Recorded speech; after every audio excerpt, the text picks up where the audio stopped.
finding some good psychics and setting up a secret organization. He did. That organization, founded in 1940, later became known as the Psi Corps. Very important for many reasons. It has been, until recently, the backbone and mainstay of some very high-level spying operations and intelligence on which many agencies have depended. Now, that organization in its infancy in 1940 was set up by hired psychics who could prove they had their stuff named together and knew what they were doing and could prove it. And they were given new identities and put in a secret warehouse in Arlington, Virginia, at least initially, and went about their tasks. Whether or not they ever found any missing key people, I don't know. But that organization expanded. It was set up to be a permanent organization, and of course Harry Bennett had to look for a man to head it up and organize it, train the people, and set up a total program. They found such a man late 1940. He was hired in 1941, and he set up the training programs. And from that point on, they were looking basically for pairs, identical paired twins, which were ideal for the type of training they were doing, mostly male, some female pairs. And if they couldn't find them as time went on, they did use computers to computer match, but this came much later. Eventually, the CIA was formed. They took over the organization.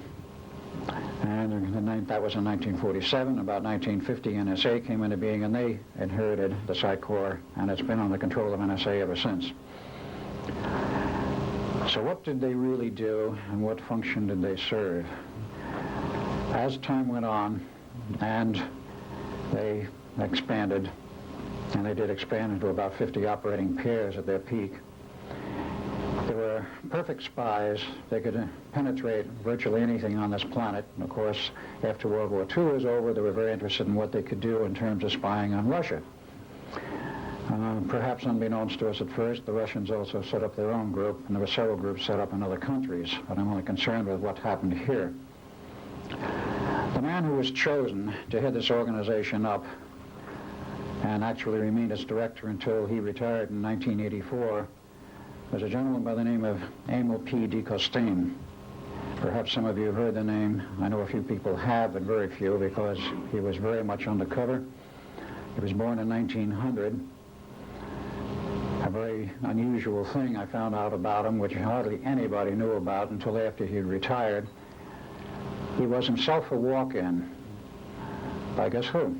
The K Group.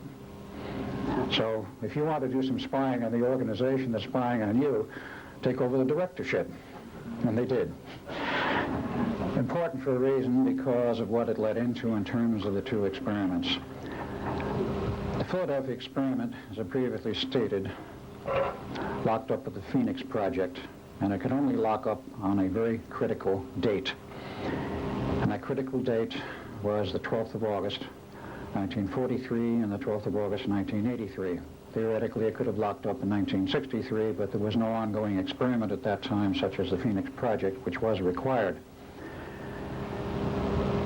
Dr. John Van Neumann was, of course, the second and final director of the Philadelphia experiment. He was also the first director of the Phoenix project when it came online after the war, and it went through several phases.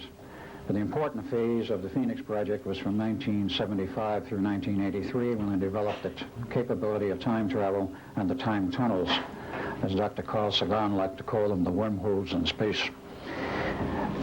Wormholes in space and time. They had the capability, and it was fully functional. Someone had to know, in order to get these two experiments on either end to lock up, that there were critical dates in which it would work, and the rest of the years in between it would not work. And someone had to communicate this information to both ends. And this is the thrust of my discussion, and what happened, and why this whole thing locked up, and what some of the mechanics of, and technology of time is all about. I have a few slides I will add and put in here a little bit later, but I want to get into some more of this material first. The director of the Psi Corps himself was obviously a psychic. And he went on through the period of time, and because he was a member, in essence, of the K group, and most of your aliens have the capability of time travel, they knew what was going on at both ends.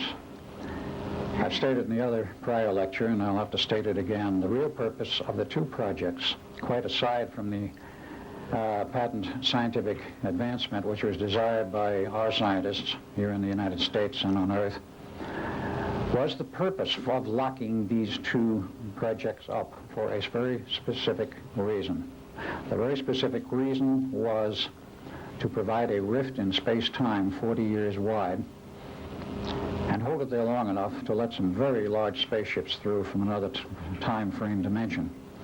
Now, in 1947 onward, the K group was pretty much lost. And came 1954, there was another group which came into purview of the government, and that was, of course, the Greys. There was a series of UFO crashes in New Mexico in 1947, 48, and 49. I won't go into them in detail. But because of that, the government sent a call out through the vast array of radio telescopes in New Mexico, a call for help into outer space. We have an alien here. We don't know what to do with him. He's ill. How do you take care of him, et cetera, et cetera? Is there anybody out there that knows who he is and what you do with him? The government got an answer. It took a while, but they got an answer. A group of small ships showed up in about 1953 with some Greys on them, and there was an exchange of ideas and thoughts, and some hostages went both ways, with a promise of return in 1954, which the Greys did do in very large numbers, landed at either Edwards or Holloman Air Force Base, or both. Eisenhower disappeared out of Palm Springs in one of his golfing weekends to Edwards, met with the aliens, and signed an agreement, a non-interference agreement, in which we agreed not to interfere with each other's civilizations, and there would be an exchange of technology. Well, the non-interference agreement didn't last very long because it became very obvious to our government that the Greys weren't keeping it, and what exchange of technology took place was not perhaps all that was expected. The important point was that our government agreed to provide bases for them underground, some 75, full underground railroad system. Construction started in 1959. But the Greys came in very large numbers. We don't know how many.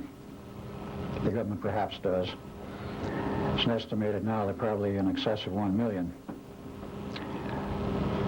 And a very large ship that came in went into orbit around Earth, and they provided shuttles down to the surface of the Earth. They could not have gotten through without that rift in space-time. Now, they were here. Other groups were here. There was a group from Orion.